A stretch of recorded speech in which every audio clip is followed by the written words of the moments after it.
right, welcome to the Fourcast. We are Fourcast -1 tonight. Our co-host Wilkes will not make it tonight, but he will be watching, probably commenting as well. But we got Doc and A-Trap. What's going on tonight? What's up? Shout out to Wilkes. I know you're on injured reserve, homeboy. We'll get you back next week. Yeah, he on the 5 to 7 day DL. He'll be back off by next week, being the starting lineup. Contract negotiations this early in the show. He already negotiated his contract. Yep. Since he got his own segment coming with that brown liquor, he figured, let me go and get my negotiation in now in case it flop, I guess. I don't know. Here he is right here. That's him. Mayhem. Mayhem. Doctor said he needed macchiatomy. Shout out to Uncle Bella. Thank you for tuning in. Thank you for everybody tuning in tonight. So a couple of announcements here.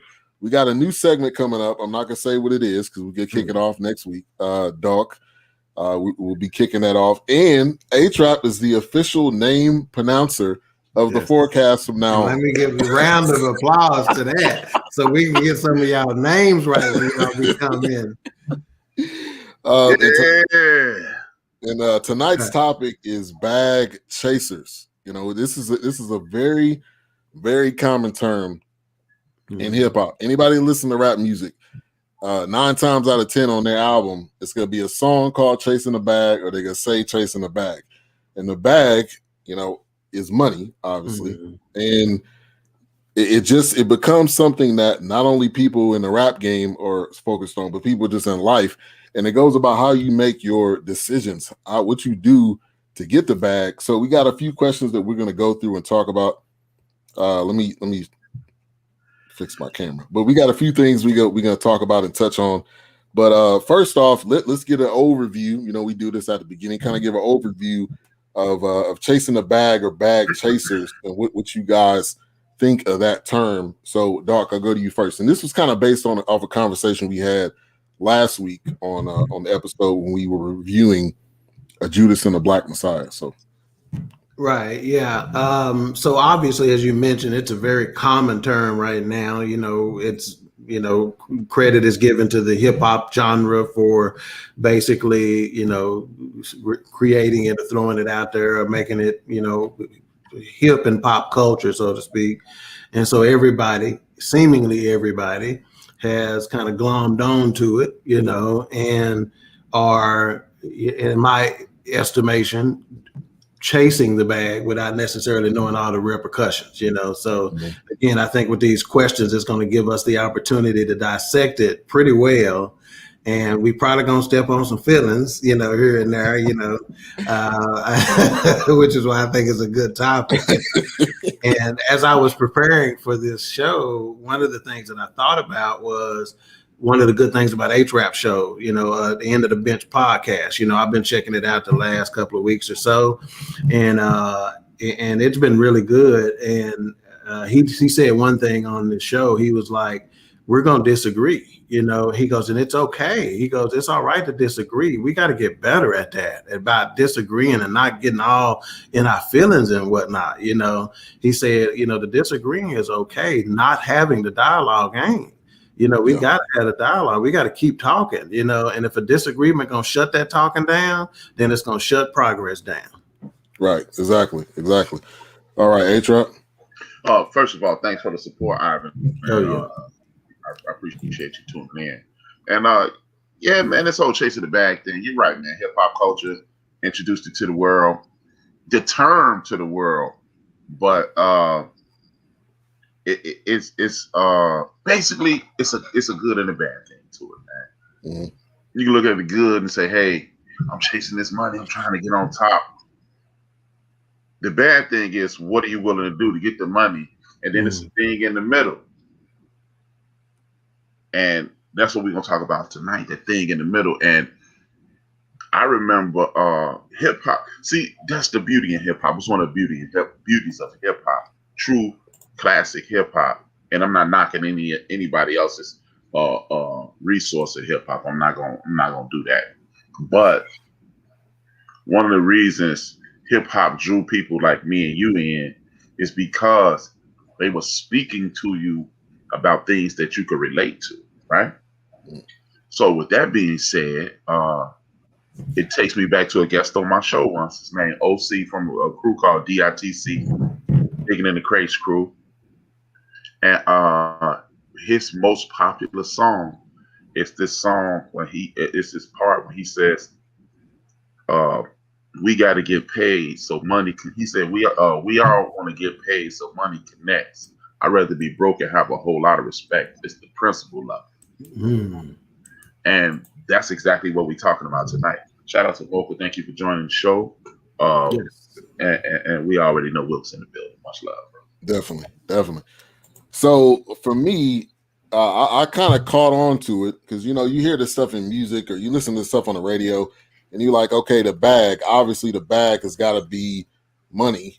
And people are always chasing money. This is an endless thing. Like this isn't, the fact is this isn't something that just came up yesterday. People have always been chasing money and they always been willing to do anything and everything to get that money.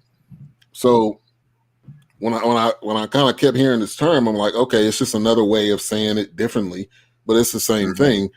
But it's turned into people taking pictures with money that they may not even have, people going like this with money, people sitting on money, they taking baths with money. I mean, like all this kind of stuff, which if I was younger, I would probably be like, oh, that's cool. But now I'm like, how much money do you have in the bank? Like, forget all this stuff you just putting everywhere. How much do you have in the bank that you could pull out and buy something or buy property, buy stock, do something with that money than just swimming around in it?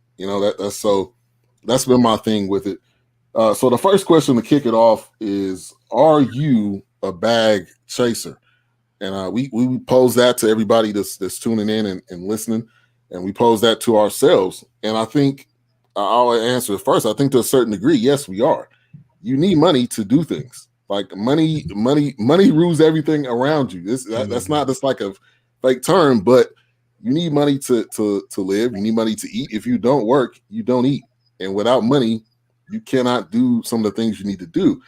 But I think it's so yes, I would say to a certain degree I'm a bag chaser. Am I willing to kind of deplete my morals and values to get there? No. Am I willing to like push my family to the side or to diminish my family or my the legacy that I want to leave for my daughter? Then no, I wouldn't do it. But so there's different levels to this, honestly. So A-Trap, I'll go to you first. So. You know what? I'm gonna say no, man. I'm gonna say no. The reason I'm gonna say no, I don't think you're a bag chaser either, because to me, in a traditional sense, we all are bag chasers. But like, I go back to what Ivan said. I think it was our second show, or at least the first show y'all did after the power outage. And Ivan was like, "Hey man," I asked him, I say, "So man, business must be good for you." He's like, "Nah, man, I'm taking on what I can handle, and everything else will have to fall by the wayside." Bag chasers will be in right here, and then they think it's a good thing to give substandard work to get the bag, and that's what brought up the whole conversation. Like you just asked the question, what are you willing to sacrifice for that? Because as Ivan stated last week, some of his competitors, they got 400,000 clients right now, and only got 100,000 clients worth of work. I mean, resources. Thank you.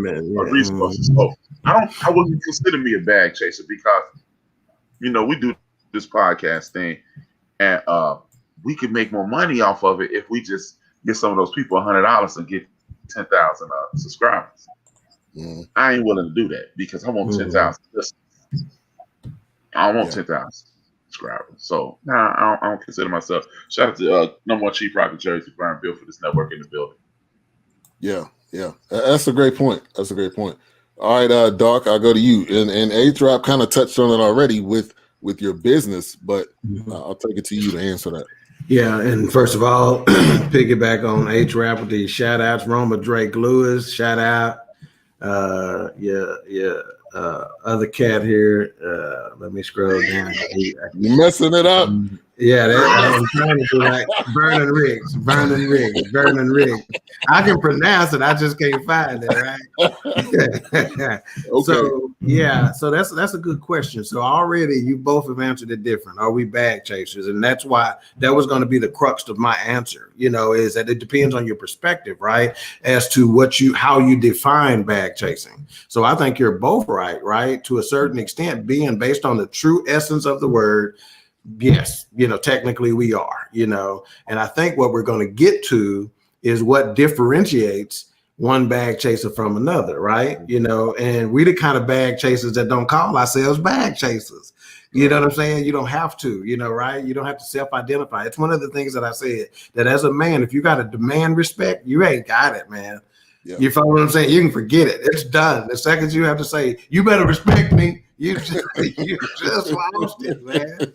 It ain't happening. So same thing. If you determine yourself, if you call yourself, if you self-associate with that term and you embrace it, to me, that's when you probably have the concept of it off, or you have what should be your true ambition off.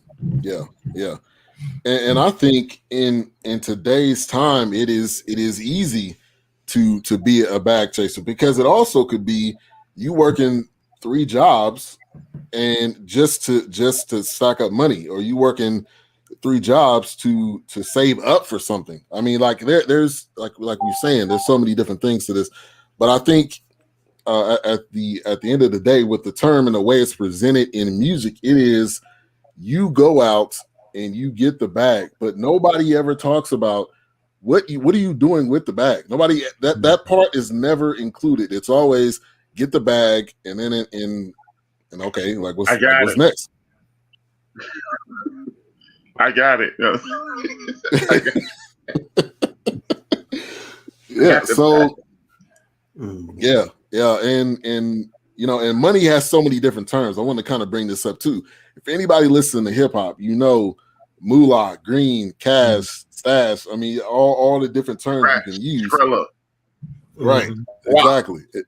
Go up. It's continued to grow, and this is kind of just another like spin on that whole thing.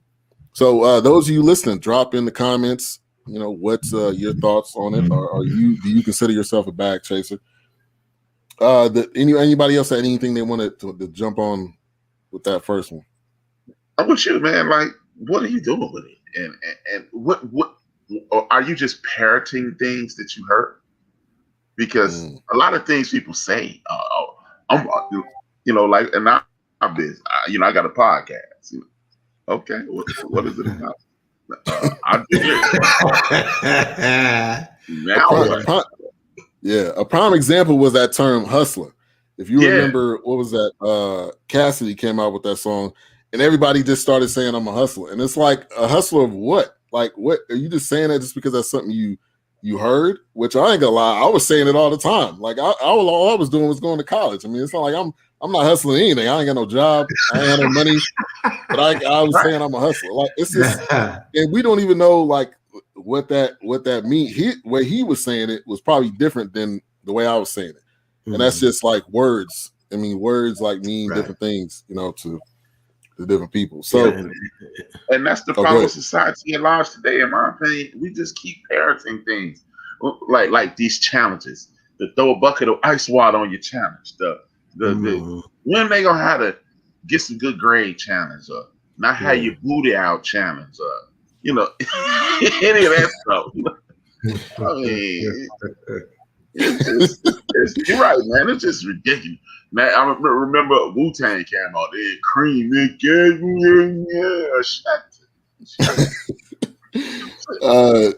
Chief says, no, I need the bag. No more chasing for me. I need a sugar mama. Yeah. So being what I thought about whenever you named all the terms for money, right, that go as far back as we can remember, right? I mean, bread and, all these terms, right? Well, it reminds me that there's absolutely nothing new under the sun. We just repackaging this, to be perfectly honest with you. It's very little originality, So yeah, we done seen it and done it, 9 times out of 10, Yeah. And also I'll say this, like Black people, which is where this term I'm assuming probably came from, as a Black rapper, is that we flip stuff. Like God has just given us the ability to flip stuff, like turn a piece of paper into an airplane, turn a piece of paper into $2,000. Yeah, saying flipping stuff is flipping stuff. Right. You know what I'm saying? That in itself is flipping something. Right. Exactly. We use words different ways, and that's just that creativity. And that kind of goes back, to this term. Flip mode, Buster. Flip mode, yeah. Flip. What was the hype man? Swift Star. Yep. Yeah, that dude never came out with an album, man. But he's still by Buster's side. He usually got to be 60 now. I think they relate. I think they're brothers. I think they're like they got the same father, different mother. I never used that term. Half brother. No, me either, man. Yeah. I hate that. But you're right, man. And not to get all spiritual and everything, but like you said, man, we hit all angles. We hit all angles. But it's our tradition to change things. Like when the people who enslaved us, brought us over here, they forced English down our throats so we couldn't communicate with each other and kill them, right? So then we created a secondary language, which was their language. So I could talk right in front of you and you have no clue about what I'm talking about. So I'm not mad at the terminology. It's our culture. Like if anything, I encourage it because, again, man, in a lot of ways, we still captive. So if I can, just imagine if you in the office and you need to speak to me and you use some terminology that's, you could be speaking out loud straight to the in front of the supervisor saying, we gonna go drink at lunch. And then and they can't say, they don't understand it. We the fools for going, no, don't use don't say that. Tell them what you're doing. No, let's keep it, but let's just stay true to it, Let's not make fools of ourselves as we do it. Because like for example, well, I should be ashamed to say this, but I remember they watching too. These two of my coworkers watched this white boy on payday drop his whole check on the floor, and they used slang. These two dudes used slang, and only person who they was talking about was me.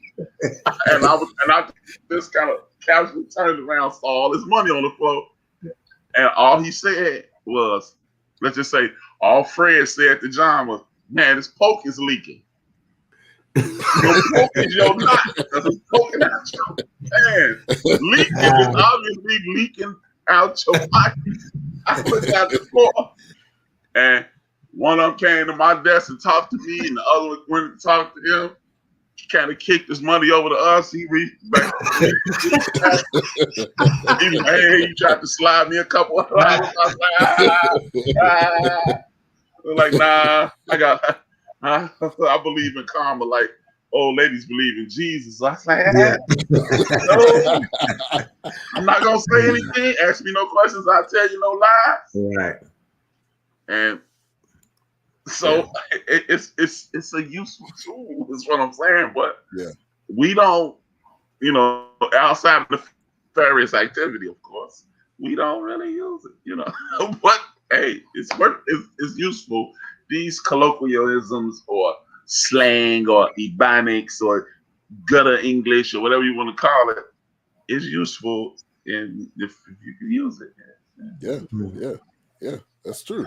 I'll never forget it though. He's like, "Hey man, it's because he used the term for white guy, and then he was like, this poke is leaking," and I just casually looked around.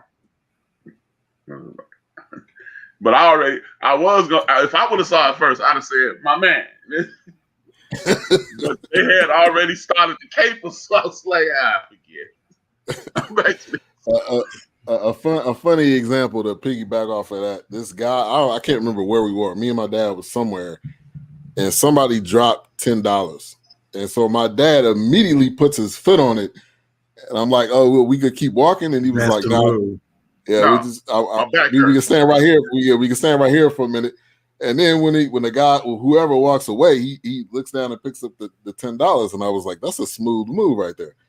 I mean, it's just, if it's available and nobody claiming it, it's mine now. Like, it's this comedian that he had a joke like that. He said he was like, is it comedy or is it tragedy? He's like, if a blind man drop his wallet and I say, there go your wallet, and if he don't see it, am I wrong? Is that comedy or is that tragedy? So, yeah. All right, we got a question from Chief. He says, do money rule the black man, or is it that we have to work hard to get it, and when we do get it, we don't handle it right? So that's kind of a two-part question. I think there's some of both. Like, there are black men that handle their money well. They have businesses, they have infrastructure, they have they're able to put it in stocks and build their money and triple their money. And yes, there are some that don't. I mean, that don't handle it properly. We know that from watching sports. We know that from watching any episode of Unsung. If y'all remember that from BET, they're like, "Oh man, we was living it up, me and Elroy and all them." And then next thing you know, they all broke and looking homeless and like, "Yeah, I live in that box over there. I'm trying to." that's how the episodes go. So I mean, yeah, I think it is some of both. Now, I don't think money rules us, but I do think, and if you look at kids playing in college, like they need that money, not just for themselves, but they're trying to get that to their mom or their family or whatever. So I think black people, as I'm going to kind of put it in a general sense, is that we use that as ways to get out of situations we're in, which I don't think there's anything wrong with that, because every other culture uses their money to get out of situations or to help build it. Now, I do think sometimes we have an issue with sharing it, or we may have an issue sometimes with being able to build that block with the donut shop and the laundromat and whatever else, the Chinese spot and all of that. Wow. But he said donut shop. It's on the same block. They're right next to each other. All right. So who, Doc, I'll go to you to answer that. Well, yeah, I definitely think that, there's some right and wrong in that answer, right? Some of us are ruled by money, in fact, it reminds me of one of the most frequently misquoted scriptures in the Bible, right? And that's when they say, money is the root of all evil. No, it ain't. That ain't the deal. It's the love of money is the root of all evil, right? Mm-hmm. So just that alone tells you that money is a necessary commodity. It is a necessary resource. It's necessary. It's what we trade by, right? So money is not the root of the evil. It is the love and or desire of that is the root of it, right? And that's why we say follow the money. A lot of time we trying to figure something out. And as a matter of fact, a couple of these movie reviews we done did, and we done said, okay, man, why you think they did that? Why you think this happened? Our answers has been follow the money, so it's not just a problem in our society, that people have a poor perspective on money. It's a human race thing, right? Yeah. Heck, we can even say the Gulf War, which I'm thankful for, because it's the reason why I got the veteran of foreign war status, and some of the benefits I got as a result is fantastic. So thank you. George Bush then was weapons of mass destruction. I agree. I agree, man. Let's get this right. But you think about it, and that's about money, at the end of the day, so it is what it is. So yes, some of us are ruled by money, and some of us simply mishandle it, and it's because of that mishandling that we got to keep chasing. Yes. Oh, that's it right there. And that's the reason why we put stuff on credit. When we put stuff on credit and we run the credit up, is because and this goes to another deeper point. We're always trying to live by comparison. Well, this other person over here got this, so I'm gonna use the money that I don't have and buy this thing, be in debt, and that person can care less. Like, or I'm doing it. Do it for you. If you want to buy that car and go in debt, do it for you. Don't do it for somebody else. And get the simple thing. Why you don't always have to get the biggest and baddest thing just to be the one showing off on the block. Ain't nobody showing off on the block no more. Let's just be real. Because you probably don't even know your neighbors, and your neighbor's not somebody you grew up with. Now it's not like you're driving it down your block with your friend. They want you to turn it down anyway. Right, exactly. So yeah. I want to welcome to the show Rhonda S. and our number one fan, Newport 100. What's up, bro? Definitely. He says money will expose the truth in people. You're right about that. Yes. And that's a real term that somebody, I think it was, a lot of people have said this, but recently I think it was Benny the Butcher, a rapper out of Buffalo. He said money only makes you into the person that you really are, or you, something to that effect. So if you're a giving person, when you get money, you're just going to give it. If you're a stingy person, you're just going to be more stingy. If you're somebody that saves, you're just going to be sitting on more money than what you were sitting on before. But A-Trap, I'll go to you with Chief's question. With Chief's questions, no, I think as usual we get the bad rap, and I understand why we get the bad rap, because I look at it like a gumbo, right? You don't know what's in spaghetti because you in the gumbo, but it's really just, it's all there. Everybody struggles with money. That's why it's poor people in every culture. But because you are in your own pot, you think, you look to your left, you see people, see the ingredients that look like you. You look to the right, you see ingredients that look like you. But in the other pot, it's the same ingredients. It's just the same. It's the same dish. It's the same dinner going on the same plate. It's peas over there. It's steak over there, or whatever goes with, or it's rice over there, and the gumbo is over here. So I think we continue to go, hey man, brothers need to, and I know it's out of love, but I also believe that's a mechanism to inject hate in our community. And I'm not saying Chief Rocker is self-hating. Chief Rocker comes from a place of, I want my people to do better. But when you always hear, see, brothers don't do this, and brothers don't do that, and brothers this, and brothers that, you automatically grow up thinking we have some type of default failure mechanism. And I think that's what kicks us in the behind. It makes it seem like I even read it right off my notes for tomorrow. And y'all, and then, I should have did that at the beginning. I wouldn't have had so much to say. But where is it? That ain't gonna ever happen, man. Stop using the tools of the oppressor to express how you feel about things. Meaning, stop talking about black on black crime and then turn around and say the media be lying. But you got that from the media. Wow. Yeah. Wow. Yeah. Wow. So if you got that from the media, don't present it to your brothers as something quality. Right. Because if we know they lying all the time, and then they lie again, and you repeat the lie, you did the service of the devil, the media, the oppressor, or whatever you want to call it, you know. So I don't think that's exclusive to us, because you know what? It ain't nothing. Like, I've had to wear a pair of jeans. Like, I didn't do my laundry, so I had to wear the jeans with the hole in them, and it wasn't no fashionable hole. So, Mr. Joe guy, you a bum, and you know, now the kids laughing at me. So when I did my laundry, or it just happened, I remember this. It just happened to be the night my mom bought 2 or 3 pair of pants home for me that day. So now I'm at school. It was the day. That day, let's say it was a Friday, I was being laughed at. Monday, I had on all new clothes. While I was walking around that school, I almost bought a flashlight for myself to carry behind me. Y'all see me right now. I get the overextending or over-indexing on things to make us feel better.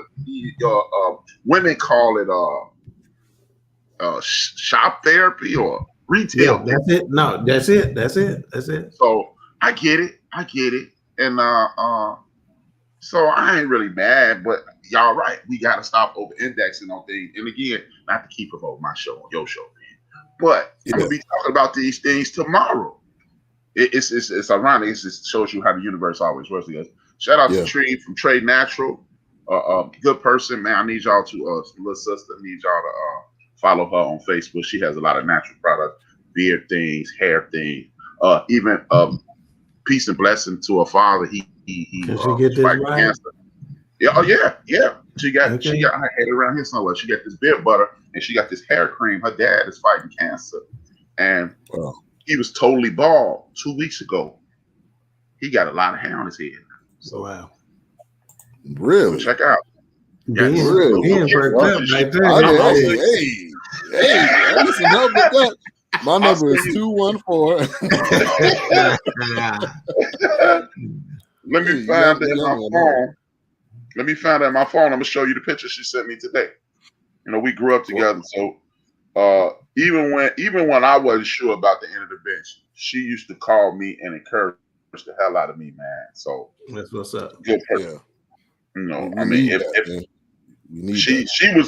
she would literally send me money and be like, "Hey, add this to your show just in case you struggle."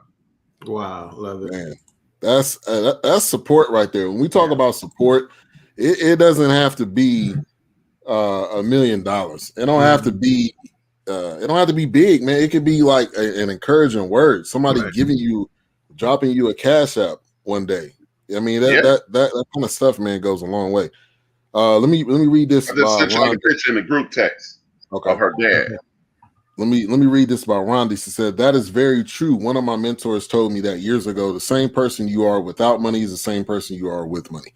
Yeah, that's what I was getting at. Yes, Trade Natural on Facebook. Yep. She from the neighborhood, Rhonda. Now, also, I'm gonna take this another spin. I went to college. I got student loans. So when we talk about like everybody is in the same situation, there is people of all colors that have student loans, and guess what? They probably still not paid off. And guess what? If you don't pay it, they gonna pull it out of your check. So you absolutely have to pay it.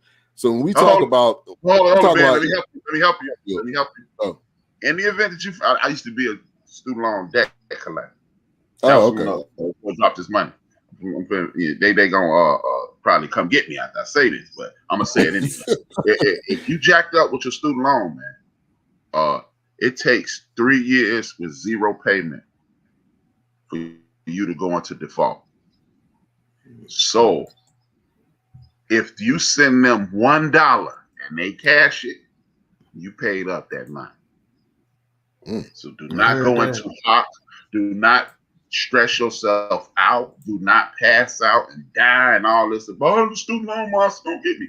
3 years, no payment. And if you send money and they cash it, that's a payment. Because the terms of your loan clearly states you will start making payments after 6 months. Now that $250, $300 that you agreed to, that's what you agreed to with that person. That is not what you agreed to. That is not what the contract say with Sally Mae. So people, stop stressing the hell out about these loans. Take care of your kids. Hey, I don't quote Oprah Winfrey often, but I'm gonna quote on this. Pay yourself first. Oh yeah. Then pay everybody else. That's real. That's real. That's right. So no more stressing about that, bro. Yeah, tell everybody you can find too.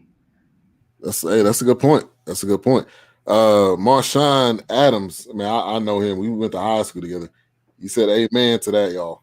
That's how you knew how to pronounce that name, because that's not your job no more, by the way. I know. I went outside of my assignment. Stay in your lane, man. Stay in your lane. You see what happened when I tried to get outside of it? I started swerving. Yeah, you're right. All right, so kind of where I was going with that is that with school, even with school, you're chasing a bag because you're not.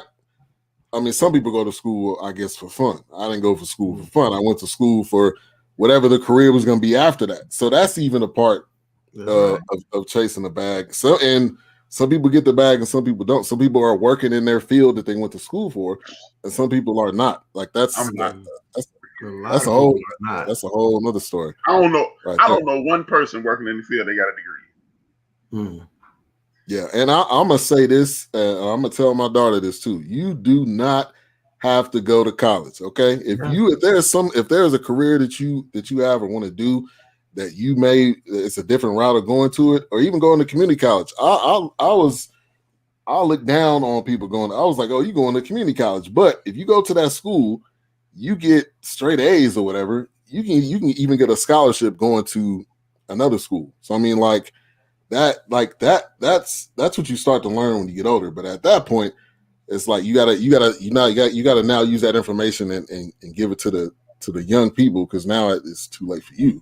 But you can give it to somebody else. Don't hold that information. Man, I got sad for a minute, man. It's too late for you, man.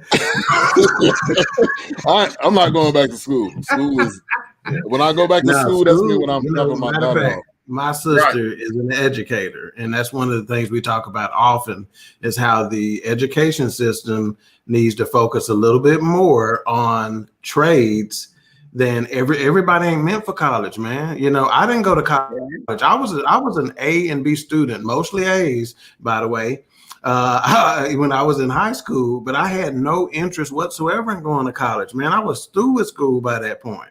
You know, I went to the military and did my thing, you know, but no, I was through with school. So school ain't for everybody, man. Yeah. You know, just not. There's always a different way to go about it. And I got an A and a B in high school. He said A and B. I listen well. I got one. Shout out to you, Marshawn. He said, I'm actually a teacher now. That's great to hear, man. Oh, that's dope. That's great to hear. We need more teachers, and we need more teachers to teach life skills. Okay, not just book smarts. Right. I had a lot of book smarts, and when I got to college, I was like, man, all this stuff I learned meant nothing. By the time I got to Morehouse, I was like, all this stuff I was doing was nothing compared to here. I mean, and it's different. You're gonna learn so many aspects of stuff outside of just school. That's why I'm also a proponent of homeschooling. I mean, a lot of people have had to do it, but you can teach your kids so much more when it's you teaching it and it's not the teacher. Not to say the teacher can't do it as equally well, but you're able to give, I think, more meat on the bone to your kids. Yeah, let me say it like they say it. It hit different. Exactly. How about that? Exactly. It hit different. Yeah. Shout out to Joe from Houston. Shout out to Just Joe from Houston. Yeah, I agree with y'all, man, because my kids are adults now, and 23 and 27. But I just had this revelation recently that we should start just talking to our kids about this and say, hey, man, like as recently as Friday, I asked my son, he came home. It's like, yo, B, if I hit the Powerball tonight, and how much money would you need for the rest of your life to survive? He was like, I don't know, a couple million. I was like, okay, a couple million. I said, if I gave you 10, you'd definitely be good for the rest of your life. He was like, oh yeah. I said, now what would you do for the rest of your life? And he named about 3 or 4 things. I say, see, that's what I should have asked you when you were 15 years old. If you had enough money to survive for the rest of your life, what would you do? The answer is going to be that person's passion. That's right. Like, Dog probably worked well with his hands when he was younger, but it never dawned on him to do what he's doing now because nobody presented that question to him. And Brother Adams, since you're an educator, maybe you could use that. You use that in your interaction with the young people. And I think that's the only way we get out of this situation because, before you know it, you doing a commercial coming out the hatchback of a car talking about where the money reside, where the money reside. Y'all see that commercial? Yes. Yeah, dude. Yeah. It's just Oh, go ahead. Oh, that's a great point. Les Brown, motivational speaker. My wife was listening to him, and I was listening to him as well. But one of the points he made is like, you go to a job every day that you don't like. You come to you just go throughout life just doing things that you don't necessarily want to do. Start that is my thing for everybody. Start somewhere. If it's something that you got a passion for, start. Is it gonna blow up on day one? Maybe, may not, maybe not. But you gotta start. You gotta plant that seed in your own life. Like I know we talk about planting seeds in other people's lives. Sometimes you gotta plant that seed in your own life and say, this is something that I want to do. This is something I have a passion for, and start doing it. And you'd be like amazed how far when you look back on when you started to your present time. Shout out to Rhonda. That's a great comment on Damon John. I did not know he was dyslexic. I didn't know that at all. Me either. Marshawn, he teaches high school. That's do you teach that? We both went to Emory High School. Let me know if you're teaching at Emory. That would be pretty dope to hear. He says you've always been smart. I appreciate that. Thank you so much. Okay. Appreciate that. So check this out. H-Rap hit on something, right? Whenever he talked about when he asked his son that question, right? I've always said, well, not always, well, my wise adult age, is I learned that the thing that you would do for free is the thing you need to do. Now, I'm not going to do it for free, but the thing that you would do for free is the thing that you need to pursue. That means that's how you identify your passion. That's one of the ways you identify your passion. H-Rap put it another way. If you had an endless supply of money, money wasn't an object for you, what would you do? Then that's what you want to pursue, and there's a lot of, for instance, I know some sisters in the family right now that they are doing their thing with hair, and they creating wigs, and they doing, like the sister you just mentioned earlier, right, with the products and whatnot. I'm willing to bet that's a passion of hers. You're not sitting up making no lotion, creams and stuff like that just because you trying to, you don't do that kind of stuff at the crib and start in your kitchen sink and stuff like that if you're not passionate about it. That ain't going down. So the thing that you're passionate about, the thing that you would do for free is the thing you need to do. Yeah. And I tell this story all the time. I mean, you see this background and the thing is too, no, I'm not at where I want to be necessarily yet, but I started off doing this podcast in the closet, sitting down Indian style on the floor with my laptop on a chair. Like it started off there. So, I mean, like, it can start off at any point. It can start off you using somebody else's. Well, that's because Erica made you do that, man. That wasn't because you hear all that nonsense. Erica made you do that. Go in the closet. I mean, start somewhere. Well, she just said yes, it is her passion. She just put it on the. That's what's up. And hey, it's not, see, that's another thing that piggybacks onto this is that it's not how quickly you get to the top, it's how long you stay when you get there. That's and again, true. So I used to say that frequently, right? It's not how quick you get to the top, it's how long you stay when you get there. And now that is segued for me into generational wealth and legacy, and that's part of staying there. You might not be the one that stay there long, but your kids and your grandkids is the ones who stay there long, right? So your job is just to get y'all there. Maybe it's your kids or your grandkids that's going to maintain that or keep, that longevity, basically. All right. So pronounce the name and read the comment. One of y'all can read the comment and one of y'all can pronounce the name. No, I'm going to see. I know it already. I'm going to see if H-Rap can get it. Malika Baldwin. No, man. You fired. No, you fired. It's Mika Baldwin. Hey, man. I thought I saw a K. Hey, man, let me tell you. Okay. In my defense, after about 6 o'clock, if I ain't had no nap, I can't see no more, bro. I can see big stuff. I can't see that little, man. That's little. All right. So she said amen to that. As an educator, I advise teachers and students in learning what you're passing and chasing that. And if it is college, go. If it is something if it is something else or Yeah, us. that's what she meant. Else, and she an educator. Look at her. If it is something else, and she an educator. Get Hey, you I'm a 52, man. I'm certificate 52. now. Make your money. My degrees didn't help me survive life. My life skills do. Facts right there. Facts. Including financial literacy not taught in schools. So you drop in the comments what grade do you teach? Or Doc, I don't know if you know that. Just to add on to what I would she's say saying. immediately, man. I watched my nephew. He my oldest nephew. He 30, yeah, he'll be 40 this year. 39 years old. He posts pictures of him and his daughter daily. I wouldn't have hung out with him. His daughter is less than 2. She just made 3 within the last 30 days. This little girl is on the iPad doing things. You would think she was 8. I was like, man, she 4? He was like, no, she just 2. And this was a year ago. So as soon as your kid can talk, we can start talking to them about those kinds of things, because kids are way smarter than we. Look, first and foremost, if you start talking around your kids will parrot what you say. Mm-hmm. You say anything around your kid. How many times have your kids repeated something that they weren't supposed to hear to you, and they go, you must. I gotta watch out for what I'm saying. So if they can do that, then guess what? They can learn. Kids smarter than us. Let's just be honest, man. And if the reincarnation thing is true, you be like, that joker been here before. Right. So Exactly. So if they've been here before, they still, as a little person, they probably still remember the stuff that they was here.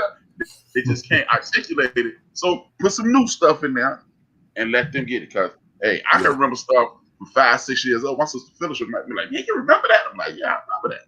And I'm 50. So, no, as soon as they can start, as soon as you can have a conversation with them, start telling them. Because that's what other cultures do. And this is a great comment too by Trey Naturals. I was just doing it for my family. Someone encouraged me to start making it and selling it, and I still love what I do. And there's always that person. Like, if we believe it or not, there's always that person that'll say, you should do that. And a lot of our first responses are, oh, I don't think I can do that. Like, that person is a godsend. If you listen to what that person is saying, you would fall more in love with what you're doing. Now, I did want to say this too. I talked to an artist. His name is Ruslan.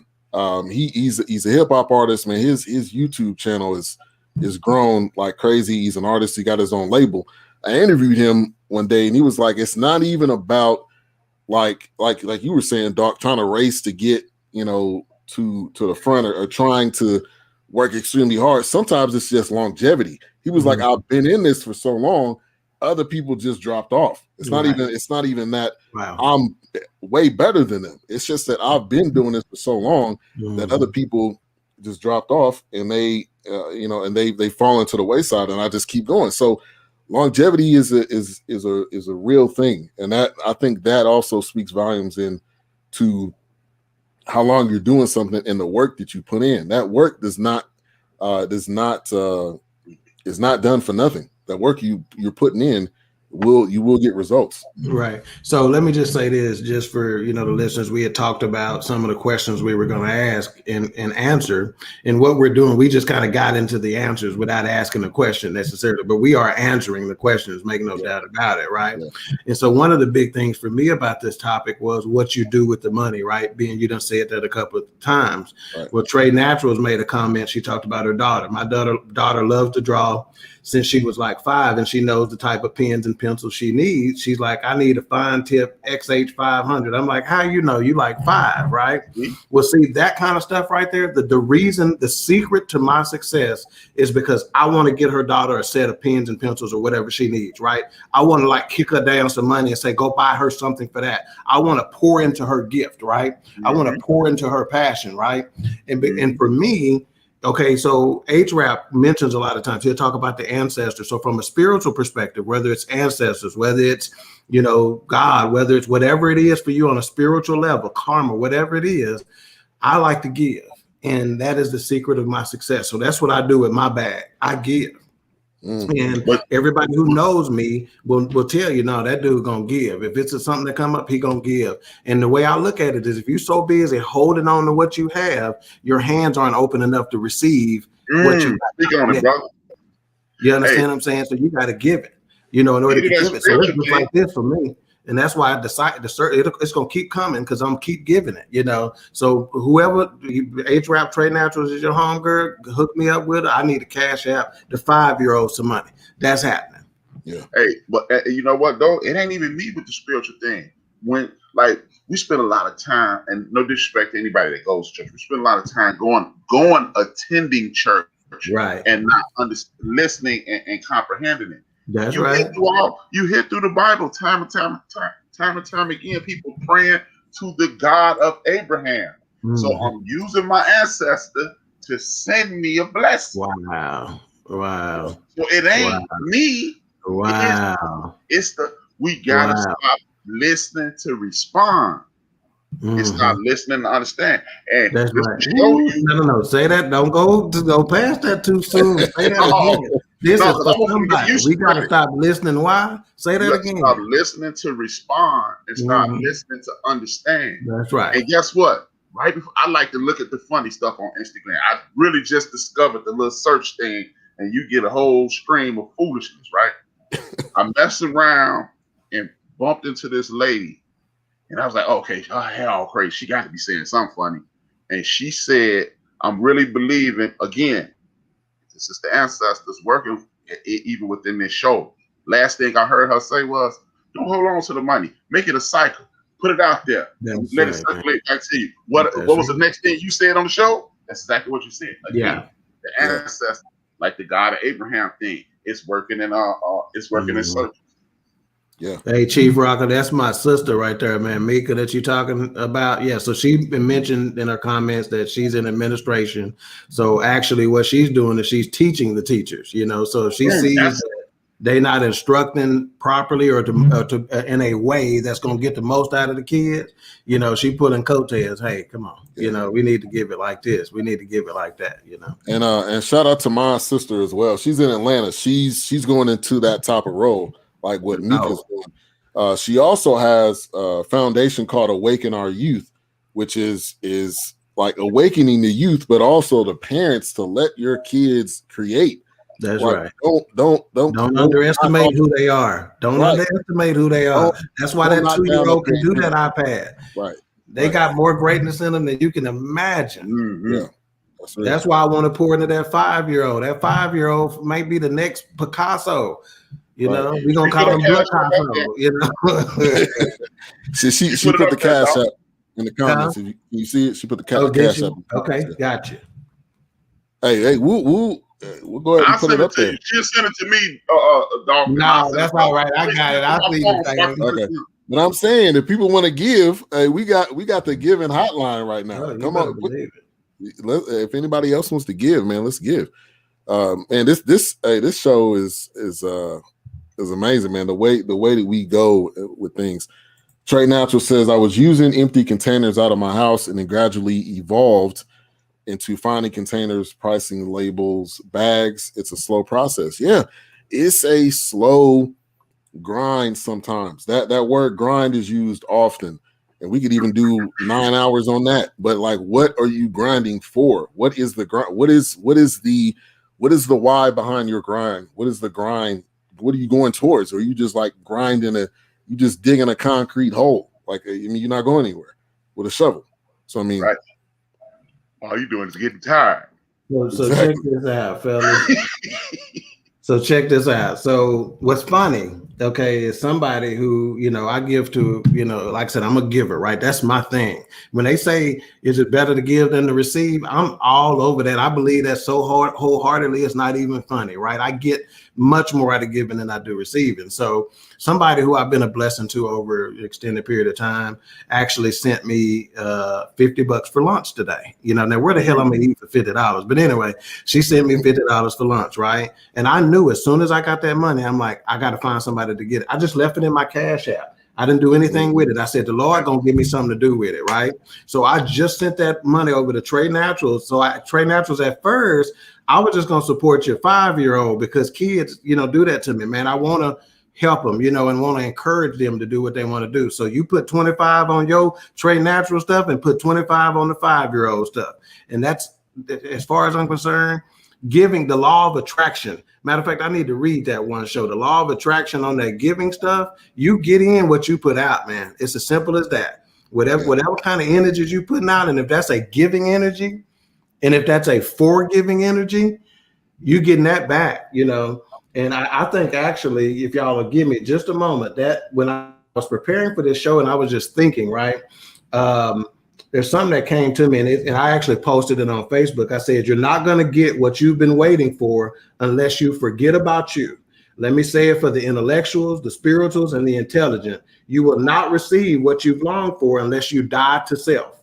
Forget about you, and God will never, ever forget about you. Yeah.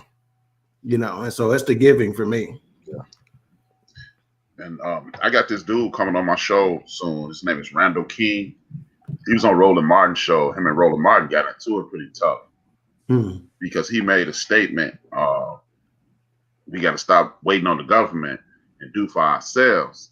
And him and Roland Martin called them out and challenged him to come on the show, and they got into it. The brother, 21 years old, bought a school and opened it, and bought a school bus to go pick up the kids. He's running in the Atlanta area. So I talked to him today. We're gonna try to figure out a way he come on one of these shows on mine. So do that. And I think, make sure I know about that. I think will do. That's why I think Ben, man, he don't understand how much it meant to me when he asked me to come on about a month and a half ago. Yeah, you said that a couple times. One night in Miami. Yeah. So I want to shout out to Jay twice. I want to shout out to Naisha, and I think somebody else came in, but I don't think so. Latanya K. Latanya K. My grandmother always said that about a closed fist. Yeah. My brother is going to give for sure. He makes you think about how to plant your seed. That's a word. Use your bag to plant and to grow the next generation. You speaking. Yeah. And I'm doing if you know any entrepreneurs, please give them my contact information, because like Trey Natural, I'm gonna do a small interview with her. Naisha Bunkley, she makes candles. She's gonna donate a candle to my show, and I'm gonna give it away. And anybody else who's doing anything, just let them know, because that's my goal, man. I know if I can get you to come and do something on the show, somebody like Doc will see it. Oh, well, let me see that, and then you have it being to see it, and now you got new customers. Now you participate in the show more, and you telling people, and you're gonna tell another entrepreneur, if nothing else. That's right. Or what's going to happen is somebody on the show who's going to be thinking about, man, I've been thinking about doing XYZ for so many years, and it might be the thing that inspires them to say, you know what, I'm gonna go on and go do it. I'm gonna go on and go buy those supplies that I knew I needed. I'm gonna take this little stimulus check that I'm gonna get and go on and go get me some inventory or whatever the case may be. Right. You definitely inspired me to do that. Yeah, and it only requires one. It only takes one. If we just inspire one person, man, tonight, or on the future nights when they watch this show, the playback of it or whatever, that's all it takes, man. Yeah. So Wilkes was not able to be on tonight, but he is in the comments. He says some people miss living life because the grind calls them. It's okay to grind, but when will you stop and enjoy the fruits of that grind? That's great. That's good. And his cooking will tell you that. Ooh, that's something. Yeah. If anything, but become his friend to see his food on his face. For real. For real. Man, his food looks so good. Even if it don't taste good, just put it in front of It's the presentation. It's presentation. Sometimes folks are like, it's the presentation. Your product ain't necessarily got to be the best product, man, but it's how you present it. Sometimes the way you talk to folks is just the way you present it. Folks ain't listening to you because it's your presentation. And let me be the one that tell you that instead of somebody who you think trying to argue with you. I'm telling you to help you. It's your presentation. I'm gonna give you one more thing. I was listening to KRS-One about 3 years ago, man. Maybe even a little longer. I don't make a difference. I was listening to him, and he was like, "Hey, man, make sure you tell your friends how great they are. He was like, they are only great because you said they were. He said, you could be standing on the corner saying a rap, thinking that's good. It's not really good until somebody else said it. He said, y'all waiting to get record deals. Y'all need to go into the record company and say, I'm the best rapper in the world. Right. He's like, how they know you not? He said, well, how you know? Because he told me I was. And that's how, and then it's kind of like, again, back to the spirituality. It's like when you tell, when two are gathered and agree, you move forward. But speak things that are not as though they were. Simple exactly. Right, exactly.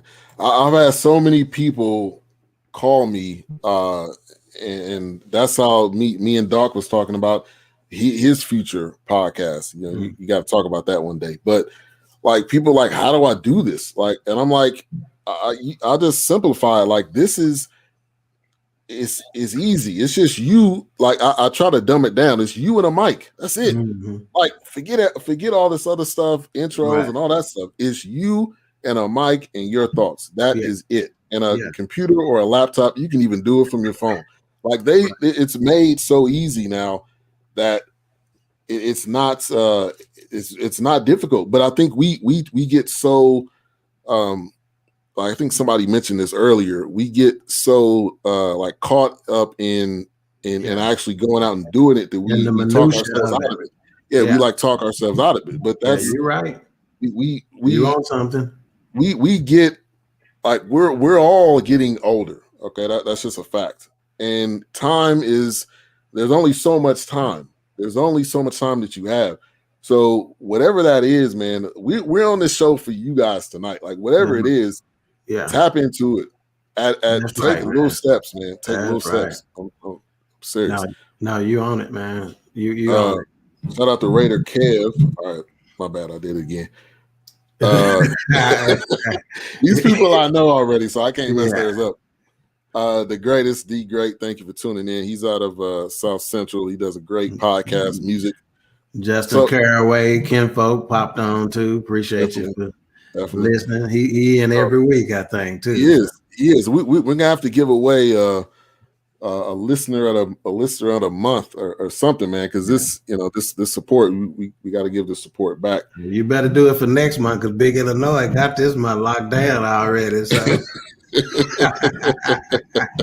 That's true. So I mean, we pretty much are going through the questions. Is what does chasing a bag mean to you? We kind of already touched on that. Is bag chasing a good thing?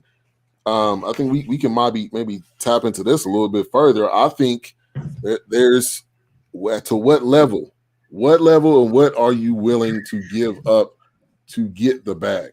Like that to me is what determines is chasing a bag a good thing. Because if you're chasing a bag to be able to give to others, or if you're chasing the bag to build legacy or to build up something that you have a passion in, then that's different than just chasing a bag and blowing it. So, Doc, I want you to. Yeah, I can't, man. That's it. I can't add to that. That's what it is, man. It's all in your perspective and what you're doing it for. Is it a positive thing? At the end of the day, do some soul searching, look in the mirror. That's another thing we don't do enough of, in my estimation, is self-check, so to speak, and really evaluate your agenda and your mission and your motives. Sometimes your motives is wrong, and that's what we get into. You're chasing back. What are your motives behind it? Exactly. And 9 times out of 10, if your motives ain't right, the result ain't gonna be right. Yeah. We got Low Key in the building. Thank you for joining, Low Key. It's always good to see you. Appreciate you for coming through. So, I mean, this topic has evolved. And you guys are coming in with the comments too. It's just great to hear and read, what you guys are saying. Now, I think we could also shout out to I know him, so I'm gonna go ahead and say it, Taryn Rodriguez, because I've messed up, and this is a funny point. I've messed up his name so many times. He had to give me the punctuation of it, because I kept messing it up, but it's Taryn. You probably had to give you the etymology of it too. It's true. It's true. So yeah, being a bag chaser is not a bad thing. Not a bad thing. It's managing your money, and this is things that you're not going to get out of school. You're not going to get a class, I don't think, unless there's something now. But you're not going to get a class that's going to teach you how to manage money. You're not going to get a class that's going to teach you not to go in debt. In fact, you're going to get so much stuff sent to you. When I was in college, I got so much credit card stuff sent to me. I didn't end up signing up for it until I got out of college. But it's like all of that's going to come at you faster than teaching you checks and balances and managing your money and saving and having saving and spending, budgeting. Like that thing is almost foreign to some people just because they weren't taught. Mm-hmm. And the other part is you can't expect somebody to know something if they're not taught. Let's see, Justin says that's right. You have to make sure to have people that will hold you accountable. Also, that's true. That's true. And what you're talking about used to be, I don't know about around the rest of the country. It used to be called basic skills.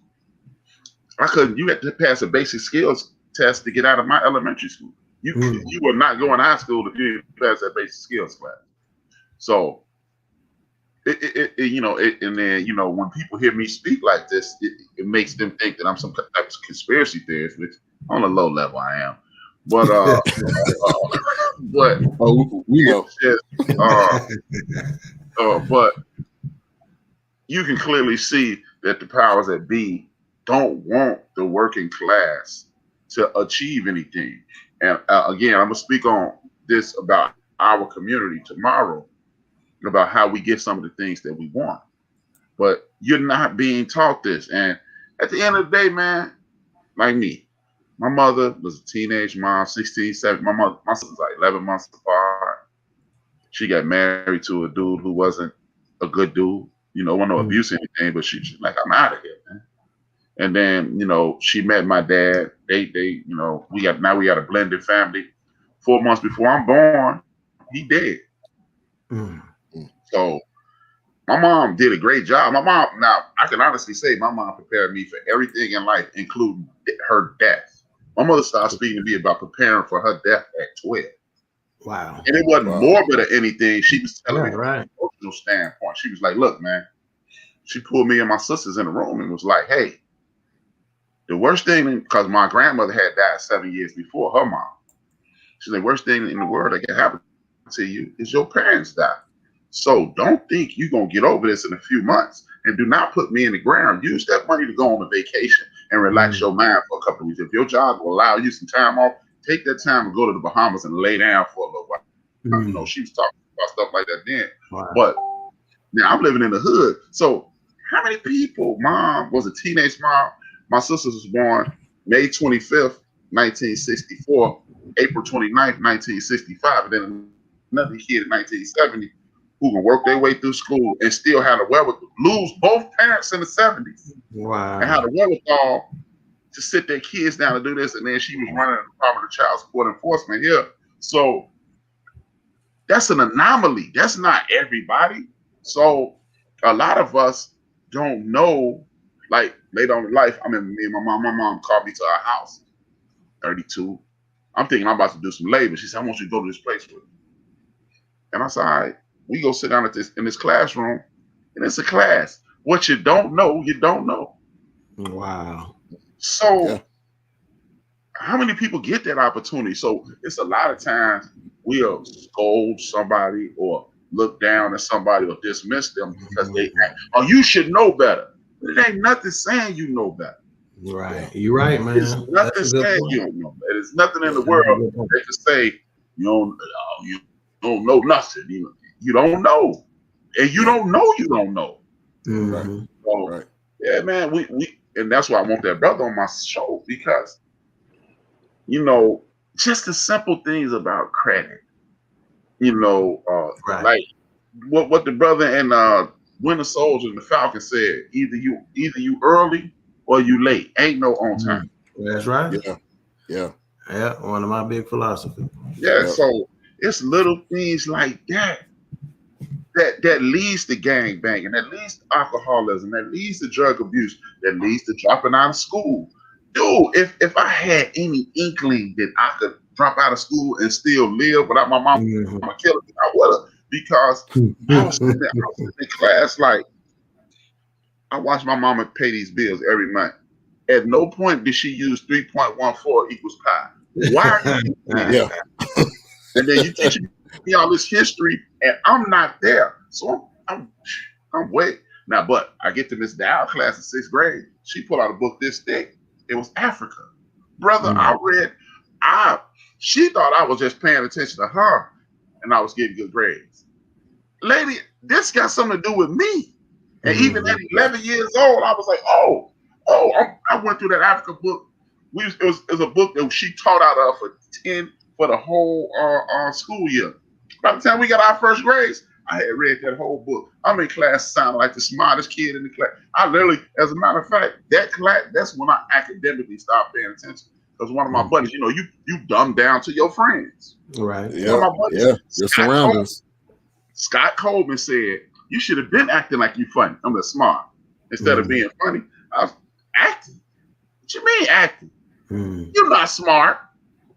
I'm going to show you how smart I am. And so until these young people, until we start presenting them things that engage them, little young sisters, seeing the fact that how many people in the chat room, or either y'all brothers know, that there was a woman pharaoh before. Queen of Zinc. Hey, did you watch, what's the name of it? What was the show that we was all watching, Ben? I love the show too, with the black folks on HBO. You're not talking about 40 years of. It was another show. The show? No, it was a TV show way before we started doing this. I love the show too. It had Courtney V. Vance and the girl from the Underground. It was a black show on TV all winter. I can't think of the name of the show, but they mentioned Queen Azinga on this show. That is a woman pharaoh. You talking about? I just had it on tip of my phone. I love this show. Can't think of it. That's how me and D Gray started doing the podcast. We was talking about that show, but I can't.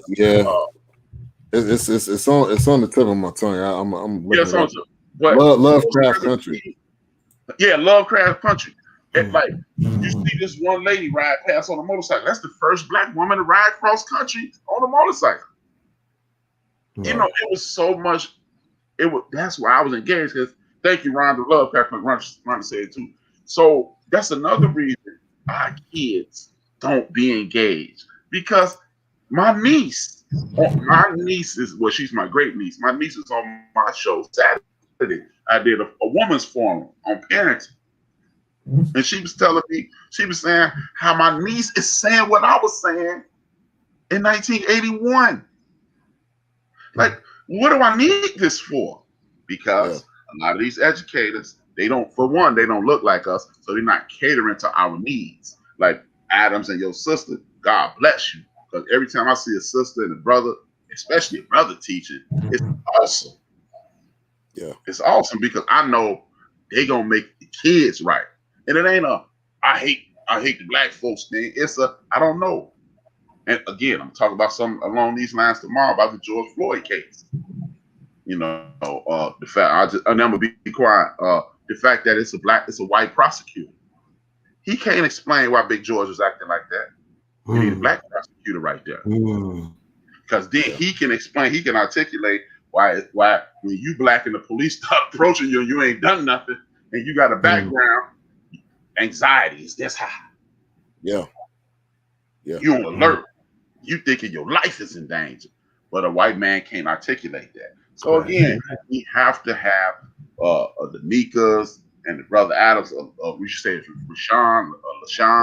Marshawn. Yes. Marshawn Adams, Mika Baldwin. Exactly. That's why we need them because they know how. Because, like you say, your sister's administrator. Y'all ain't acting right. These kids, they just don't learn. No, they don't learn at your pace. They don't learn the way you're doing. You don't know how to engage these kids. Last thing for real, New York City, they did the annual test that we used to take when we were kids. Right. Basically placement tests. The whole damn school pretty much failed. They put some music on through the roof. Yeah. You People relax. learn differently. People learn differently. Exactly. I wanted to mention this comment. Wilk says, and let me say this: don't be afraid of the word budget. That's true, because it could sometimes these words. It's the word. It's not even maybe even the act of doing it, but the word gets you stuck at that point. Right. Also, Rhonda said Iowa basic skills test. I remember those. Yes. And then Mika, it was kind of what we've been talking about. Why are you chasing the bag? To create a legacy or to keep up with the Jones family? In my 20s, it was to be cute, but now in my 30s, it's about financial freedom. It's no longer about the next person. I'm in competition with myself. Yes. Financial freedom, man, gets that's to not owe somebody, to not be in debt. That is the thing that I'm working on right now. But to be debt free is good. Is one of the most freeing things. You don't owe anybody. You may be paying your car note and your house note, but you don't owe Visa. You don't owe Sally Mae. You don't owe all these other people that just kind of produces frustration. Right. Yeah, that's the note. One of the notes that I wrote for myself, because I heard some other show or something, and they said it's not the money I'm after, it's freedom. Freedom to live on my own terms. Freedom to say no, freedom to say yes, freedom to say hell yeah, give me another one. It's freedom. Yeah. Yeah. Rhonda, each one teach one. How can you know if you've never experienced it? Yeah, that's true, and that goes back to us sharing what we know, and that's what I appreciate so much about you, H-Rap, is you share it and you put it out there. Like, you put all the information out there. There's nothing that you are hiding from somebody else. You put it all out there, and then it's up to that person or the people listening to decide what they want to do with it. Thank you. I knew then what I know now. Yeah, that's facts for everybody. To create a legacy and to leave something to my kids. Yeah, I mean, we legacy is a word that I think about a lot, because I want my daughter to have something left over to her. That's what we talk generational wealth. Like, doesn't just go in your generation, not just for you and your wife, but for the kids, and also give them, like, not holding back what it is, their creativity. I mean, letting them be creative. I mean, that's something that sounds like a no-brainer, but sometimes I think we sometimes hold back our kids. I would love to have my kids' first job to be their own business or to work at Trade Naturals. Yeah, and do it. Speak and do it. Yeah, man, it's awesome conversation tonight, man. Started off bag chasers, and we is going so much further. Check out what Mr. Caraway just said right there. Work for your last name, not your first name. Amen. Yeah, that's what's up. That is. And kind of like what A-Trap was saying, you talk about your ancestors. Like, I never met my grandfather because he passed when I was a baby. But people have said, like, similarities of the way we do things. And he went to Morris Brown. I went to Morehouse, which is right around the corner from each other. And also he was into sports. I mean, so, like, it does come full circle. Like, all of this. What school did you go to again? I went to Morehouse. He went to Morris Brown. Wolverines, baby. But everything means something, and things just go full circle. Man, we're stacking it up on YouTube right now. Thank you, everyone on YouTube, for tuning in. Make sure to like, subscribe, click that notification bell, be on top of all the content. Also, if you want to donate to BSC Radio, you can click that $sign down at the bottom of the chat box, and cash up there. Now they take 40% of that, but you cash up there. Oh, I didn't realize that. Yeah, they take 40% of that. No super chat money. All right, BSC Radio. BSC Radio is the cash out. I'll put that in there right now so I can see that. No. We ain't donating to the cause. There it is, right there. Nothing up here. But yeah, man. I get that a lot from my people, like my aunt, my mom's sister. You know, my dad got my mom to stop eating pork. my mom used to tease her all the time. She's like, "Oh, your mom used to make the best smothered pork chops in the world till she met your father." And people tell me all this. She's like, if I didn't know better, I would swear to God you were raised by your dad. Mm-hmm. My mom even told me I walk like my dad. Mm-hmm. Mm-hmm. And my dad died April 4th. I was born August 6th. Wow. That's amazing, man. Wow. All right, man. Well, we really dived into this topic. Doc, thank you for suggesting it, and we also touched base on it last week. So it's man, we just flow, man, with this crew, and this was all. I mean, backstory for those of you like your first time tuning in. One Night in Miami came out, and I was thinking like, hey, I think Doc or somebody put a comment out there, and I was like, man, it would be dope to do a conversation on this. And I was like, I know A-Trap is a movie buff like myself, and Doc, and then Wilkes, you know, we work together, so I was like, he would be interested. Then I was even thinking about another guy, but he wasn't able to make it on, and we just all came on. Like this was not a planned show. It happened. And to A-Trap's point, like the ancestors bringing us together, because this has been, I think, a blessing for all of us. Yeah.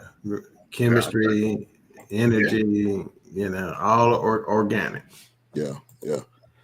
All right, so let's leave some lasting some last thoughts on this topic. Also, A-Trap, talk about your show. Doc, if you wanna mention what you have coming up with your show, but bag chasers, man, is it worth it? I think we've come to the conclusion, yes, depending on what it is. And also I think it's a term that can be used in different terms and what you're doing it and what you're using it for. So great comment, great topic. Doc, I'll go to you. Yeah, so on the show situation coming April 27th, Queen 3 and King. You looking at the King and Queen 3 and King. I hope so. Queen 3, those are my two sisters, one older, two younger, so it ought to be interesting. We'll do a lot of the things that we do here, some similarity, you know, in the shows and whatnot, just a little bit of a different perspective and whatnot. It's Justin talking about, I love how Doc stopped using that food company name. I started getting some mail that I didn't want. But so my closing comment is this, you know, we so busy, so many of us are so busy chasing the bag, we missing what's chasing us. So you follow me? So, you know, Ben and I, we spent some time together at this ministry, and one of the things that we were taught that we believed, and I say it just like that, one of the things that we taught that we believed was, you know, we're high value targets. We have value. A-Trap, you got value. Ben, you got value. Wilkes, you got value. Rhonda, you got value. You know, Chief Rocker, you got value. Right? We got value. We are high value targets. What criminal do you know? What thief do you know that's going to break into an empty house?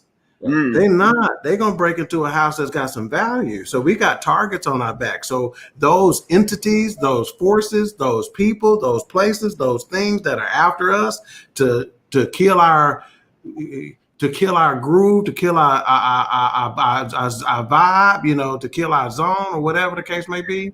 Again, it's because you're a high value target. Again, a thief don't break into an empty house. And if the enemy is coming but for to kill, steal, and destroy, I'm going to the rich neighborhood. And we are the rich neighborhood. Speak on it, man. I love that. With me, you know, I'm part of owner built for this network. We are on pretty much 7 days a week. Tomorrow, me and DJ Knox, I do my show, The End of the Bench, and then Wednesday Big Illinois. Thursday, DJ Knox. Friday, DJ Knox with Big Illinois. Then Saturday, me and Lisa. Sunday, I just got a new show called The Jaw Jackers. It's a little more aggressive. It's the man cave brought to the internet. So it might be a little profane, but it's the same thing, man. Good brothers sharing good ideas. It's the Jaw Jackers at 10 a.m. Central Standard Time. But tomorrow, I'm going to talk about a myriad of things. I'm going to talk about this thing from Africana Studies, and I think a lot of people need to hear this. It's going to be brief, and then I'm going to talk about this thing with the Asians. And like I'm going to say it now, and hopefully it'll sponsor people to call in or tune in tomorrow, and then I can come in. But when I talk tomorrow, when I speak tomorrow about supporting the Asians, I don't mean support them lockstep and be out there fighting with them, but we have to support them for no other reason. It's a Jewish forum out there that came after the socialists, and we didn't help. They came after the poor, and we didn't help. And when they came after us, there was nobody to help. So I think we need to, and I expound on it. The enemy of our enemy is our friend. So that's right. That's man. I'm not saying that we got to stand out there, Asian pride, but when you see understand throughout history of this country, I'll get into it more tomorrow, but I said that, Chief.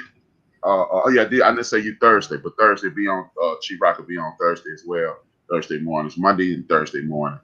But yeah, man, it's just, I speak for our people, to our people, about our people, and historically, spiritually, financially, and whatever else that's going on in our community, because we have seen, and it is proof positive that nobody is going to help us on this land. So if we don't continue to support Marshawn, and we don't continue to support Mika and the brother that's going to come on my show, and any entrepreneurs that come our way, we are dead in the water. And then I got one more thing to say. I say this to end all my shows. I said, you know what, I'm going to say it so we can all laugh when we get up out of here. When Ben say what he got to say, then I'm going to say what I'm saying. All right, so BS3 Radio, go to bs3radio.com. All the shows are on there. All the YouTube videos. This show will be on there probably tomorrow once it gets uploaded to YouTube. But we got a variety of different shows: sports, music, life, comedy.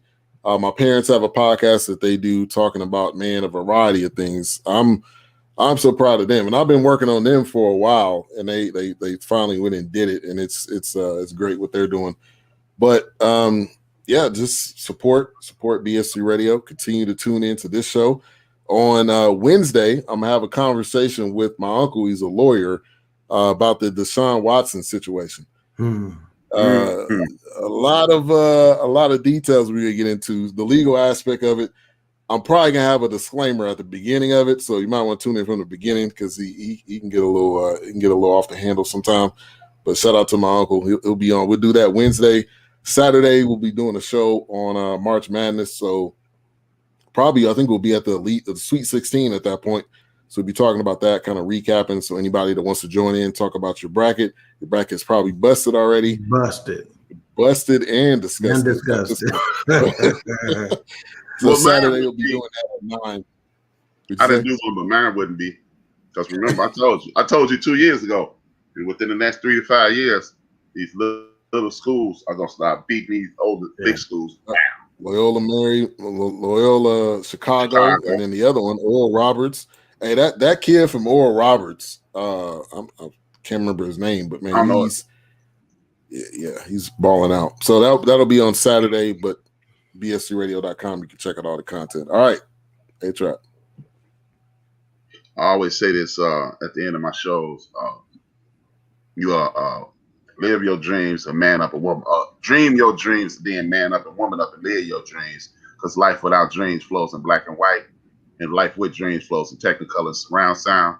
And if I owe you something, I ain't got it. And if you need it, get it from God. Peace. Hey, you have to end every show with that from now on. I got you. All right. we will be back next week with another fresh topic to bring to your viewing pleasure, for your ears and for your eyes. Yeah. So we will be back next week. Thank you, everybody, for tuning in. Everyone in the chat room, those on Facebook, YouTube, and Twitter, we appreciate you. Have a good night. Appreciate it. Peace.